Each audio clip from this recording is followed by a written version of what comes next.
Hi everyone, it's me again, Yuli, and welcome to my channel. And again, to those who are new to my channel, welcome.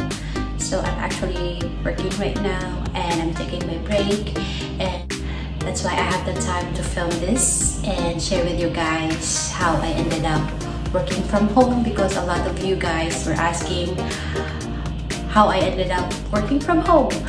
So sa ikakaalam ng lahat, I am a registered nurse here in the Philippines with roughly 5 years of experience, and I gave it up. Mind you guys, it's not easy kasi by the time na na-realize ko na nursing is not for me, is I'm also building my family.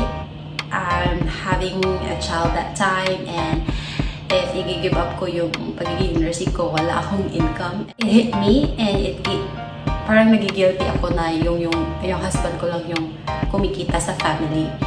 That time is a rough time for our family also. Things were happening and we need the money. So, noong na-realize ko na I will not be working as a nurse forever, and yung nursing is not for me forever. I don't see myself working anymore in a healthcare environment forever. Is so hard kasi yun lang yung alam kong trabaho. And I also don't think na may company online na, tumatanggap ng nursing lang yung edge, yung medical terms lang yung edge. I really don't know how or where to find a company that accepts nurses that only has the medical background and experience. So I tried looking online, applied multiple companies, but I got rejected multiple times also. And then, I stopped looking, I think for a month, and then just give a time to reflect and pray na, and if tama ba yung choice ko na i-give up yung profession ko. So one day, I just remembered that one of my colleague said to me a certain company that accepts nurses, and then, but I'm not sure if I heard the company name right, so I googled it and luckily I found it. And then I applied. I just followed all rules, and when I got interviewed, I just be myself and show respect, be on time.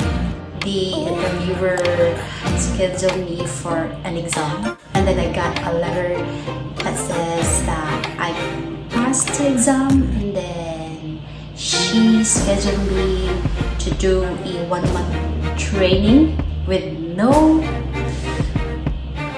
salary. I accepted a challenge na mag-training na walang salary for 1 month, and the training is very challenging kasi yung training is sa gabi, and then may assignment pa, and after the 1 month training, it really paid off kasi I got my first client, and I'm actually still working for her up until now, and I'm gonna be working for her for 1 year, for almost 1 year na, and my client is very patient with me, and she's very understanding, and so I'm so lucky I have her as a client. So also, working from home is very convenient nowadays kasi nga of this coronavirus outbreak, and everyone in the government, the healthcare, is advising us to stay at home and do the 14-day quarantine to stop the virus from spreading.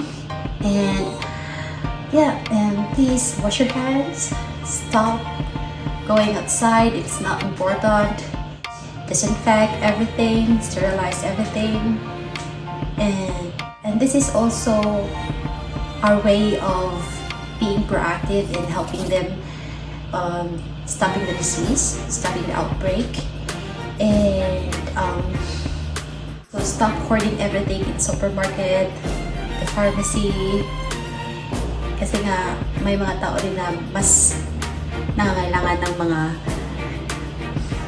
surgical masks, alcohol, disinfectants, and etc. etc.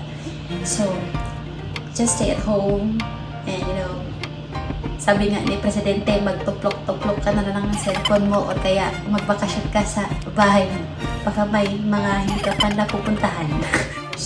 Follow all their restrictions and stay at home.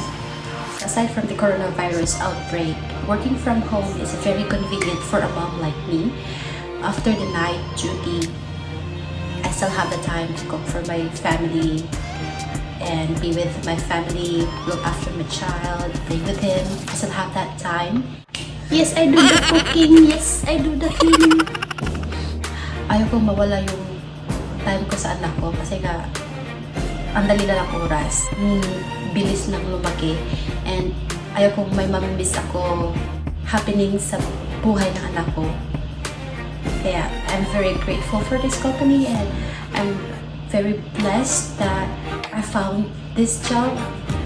So I'm gonna be putting down the link below of the company that I applied. They have a sister company that do small businesses. They link down below. Good luck. And that's pretty much what happened, how I ended up working from home. That will be all for today. And if you have any questions, please comment down below and give this video a thumbs up.